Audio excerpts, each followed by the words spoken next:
Welcome to This Explainer. Today, we're diving straight into a deeply human condition that surrounds us every single day, yet somehow remains almost entirely unseen. We so often reduce depression to just, being sad, but modern psychology tells us a completely different story. It reveals an invisible battle that is infinitely more complex. Think about that for a second. What if the biggest battle in someone's life is completely invisible? This question is exactly where we need to start. Because depression is far, far more than just feeling down for a few days. And honestly, understanding how it truly works is going to radically shift how you view yourself and the people around you. So, Section 1, the invisible battle. Okay, let's clear something up right away. Depression isn't just an emotion. It's a complex, systemic mental health condition that essentially hijacks a person's ability to function. We're talking about basic, everyday survival tasks, getting out of bed, eating a meal, or even just replying to a quick text message. Those things don't just feel a little hard. They can completely drain a person's entire energy reserve. It's totally overwhelming. Let's look closer at Section 2, the reality of depression.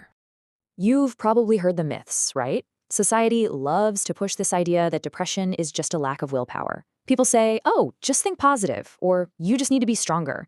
Well, reality check, that is completely false. The clinical reality involves actual, documented physiological changes in a person's thinking patterns and how their physical brain processes information. You literally cannot just willpower your way out of altered brain chemistry. And here is one of the most heartbreaking parts of this condition: the hidden struggle. A person could be smiling in public, crushing all their deadlines at work, going to every single class and laughing with their friends, all while quietly fighting an immense, exhausting pain inside. Just because someone looks highly functional on the outside absolutely does not mean the internal battle isn't raging on the inside. Which brings us to Section 3, causes and symptoms. So where does this all come from? Well, psychologists emphasize that depression rarely pops up out of nowhere. It's usually a compounding perfect storm. You've got profound trauma, maybe a genetic family history, ongoing physical health conditions, and just the crushing weight of daily life stress all stacking on top of each other. And you know what? Sometimes there is no single identifiable trigger at all. It just happens.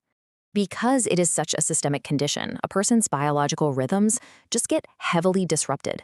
This shows up as severe sleep issues. Maybe they're sleeping constantly just to escape, or they're dealing with crippling insomnia. Their energy levels absolutely plummet, making basic concentration feel nearly impossible. And crucially, there's the devastating inability to feel any joy or pleasure in the hobbies and passions they once used to love.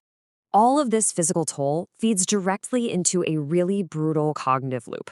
It usually starts with this pervasive, heavy feeling of just not being good enough. That bleeds into a deep-seated belief that absolutely nothing is ever going to improve, which ultimately leaves the person feeling entirely, completely isolated. And the scary part? To the person experiencing them, these incredibly distorted thoughts feel entirely logical and 100% real. But here is the turning point. Section 4, the path to recovery. I really want to emphasize the most important fact in this entire explainer. Depression is treatable. Recovery is a highly practical reality. It involves untangling those negative thoughts through professional therapy, strategically rebuilding structured, healthy habits, and, when it's appropriate, using medical treatments from qualified pros to help balance out the biology. It's like a giant puzzle, but when you put the right support pieces together, it works. We desperately need to reframe how we view seeking help. Listen to me on this. Asking for help is not a white flag. It is not a sign of weakness. It is a profound, incredible act of courage.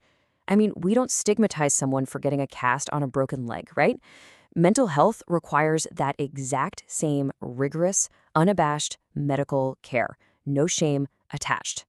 And as treatment progresses, it is so vital to remember that this condition does not dictate who someone is.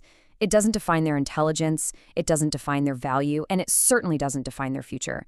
Sure, recovery takes time, and yeah, everyone's timeline is totally different, but with the right architecture of support, people really do reclaim their lives.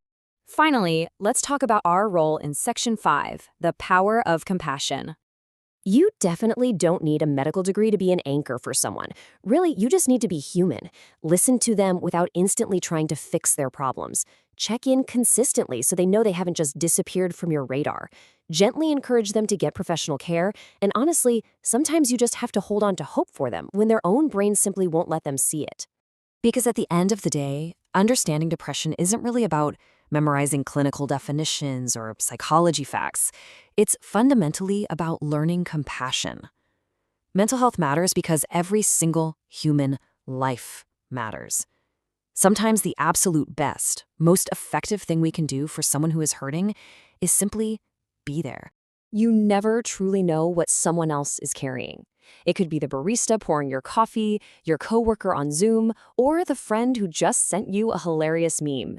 They might be fighting an exhaustion you literally cannot see. So I leave you with this to think about as you go about the rest of your day.